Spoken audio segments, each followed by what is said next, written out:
Chapter 18. The whole assembly of the Israelites gathered at Shiloh and set up the tent of meeting there. The country was brought under their control, but there were still 7 Israelite tribes who had not yet received their inheritance. So Joshua said to the Israelites, "How long will you wait before you begin to take possession of the land that the Lord, the God of your fathers, has given you? Appoint 3 men from each tribe. I will send them out to make a survey of the land and to write a description of it, according to the inheritance of each. Then they will return to me. You are to divide the land into 7 parts. Judah is to remain in its territory on the south, and the house of Joseph in its territory on the north. After you have written descriptions of the 7 parts of the land, bring them here to me, and I will cast lots for you in the presence of the Lord our God. The Levites, however, do not get a portion among you, because the priestly service of the Lord is their inheritance.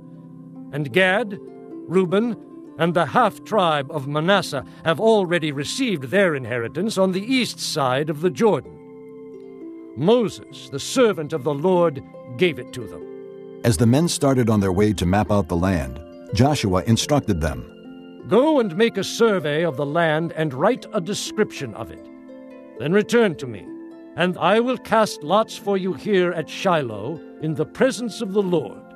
So the men left and went through the land. They wrote its description on a scroll, town by town, in 7 parts, and returned to Joshua in the camp at Shiloh. Joshua then cast lots for them in Shiloh in the presence of the Lord, and there he distributed the land to the Israelites according to their tribal divisions. The lot came up for the tribe of Benjamin, clan by clan. Their allotted territory lay between the tribes of Judah and Joseph. On the north side, their boundary began at the Jordan, past the northern slope of Jericho, and headed west into the hill country, coming out at the desert of Beth-aven. From there it crossed to the south slope of Luz, that is Bethel, and went down to Adaroth-Adar, on the hill south of Lower Beth-horon. From the hill facing Beth-horon on the south, the boundary turned south along the western side and came out at Kiriath-Baal, that is Kiriath-Jearim, a town of the people of Judah. This was the western side. The southern side began at the outskirts of Kiriath-Jearim on the west, and the boundary came out at the spring of the waters of Nephtoah. The boundary went down to the foot of the hill facing the valley of Ben-Hinnom, north of the valley of Rephaim. It continued down the Hinnom Valley along the southern slope of the Jebusite city, and so to En-Rogel.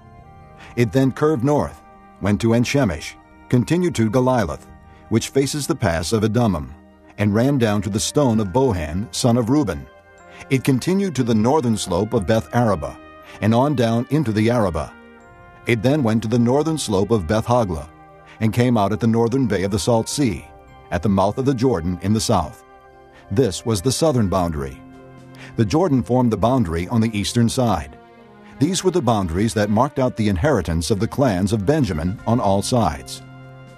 The tribe of Benjamin, clan by clan, had the following cities: Jericho, Beth-Hoglah, Emek-Keziz, Beth-Araba, Zemaraim, Bethel, Avim, Perah, Ophrah, Kepher-Ammoni, Ophni, and Geba, 12 towns and their villages; Gibeon, Ramah, Beeroth, Mizpah, Kephirah, Moza, Rechem, Irpeel, Terlah, Zelah, Haeleph, the Jebusite city, that is Jerusalem, Gibeah, and Kiriath, 14 towns and their villages.